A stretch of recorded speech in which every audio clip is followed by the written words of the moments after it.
Congressman Khanna with us from California. Congressman, so much to talk about, but I'd be remiss if I didn't get your thoughts on what Madison just reported. You know, people stuck on a plane for 4 hours.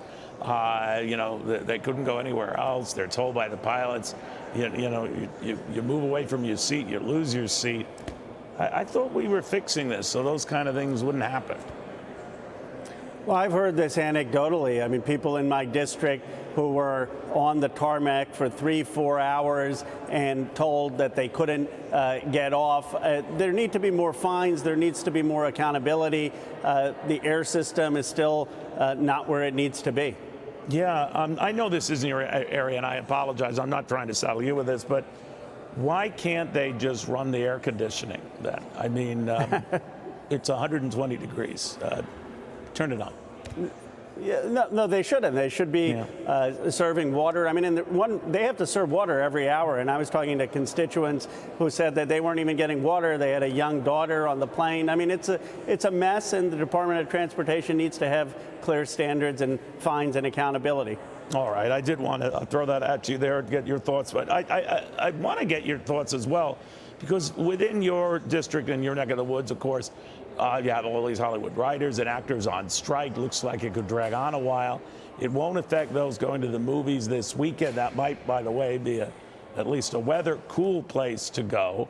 But after that, it's anyone's guess, right? We could see some movies delayed if productions are already delayed. Is this any closer to getting resolved, or how do you see it? No, and my sympathies are with the writers and the actors on strike. Here's why, Neil. We think of the famous actors like the famous sports athletes, and we see their big money. But the reality is that just like in sports, most actors, most writers don't make more than $26,000 a year. They don't even have a job for the full year, and 87% of actors and writers aren't making that. And so here's the dispute. The streaming service now, you don't get paid for as an actor and writer for the reruns, and what the actors and writers want is tell us the viewership. We should get paid based on more people watching our shows. That seems to me perfectly reasonable, and the studios aren't willing to release the viewer numbers.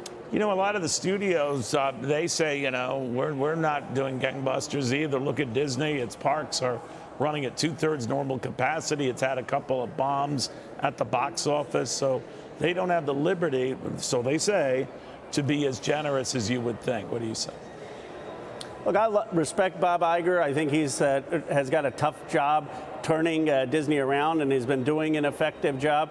But I think they can pay writers a fair wage based on a new model. It used to be you used to get paid for all the reruns. So if you wrote for Friends, you'd do well. Now, if you get Ted Lasso or something and you do a successful show, you're not going to get paid well because most of the revenue model is subscription. And all the writers and actors are saying is pay us well if the show does well.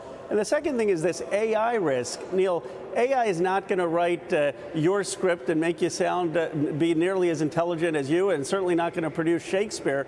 But what it will do is dumb down our entertainment. And if what we end up having is AI written scripts, we're all going to get accustomed to less thoughtful entertainment. And the writers are saying, let's have some check on that. Yeah, but AI is moving along fast, Congressman. It's scary how fast it's moving along, you know? It is. It's in my district. You know, it's the heart of Silicon Valley, and it's going to have a lot of great impacts, but we've got to make sure ultimately it's a human being with the final say. Got it. Congressman, great seeing you. Thank you.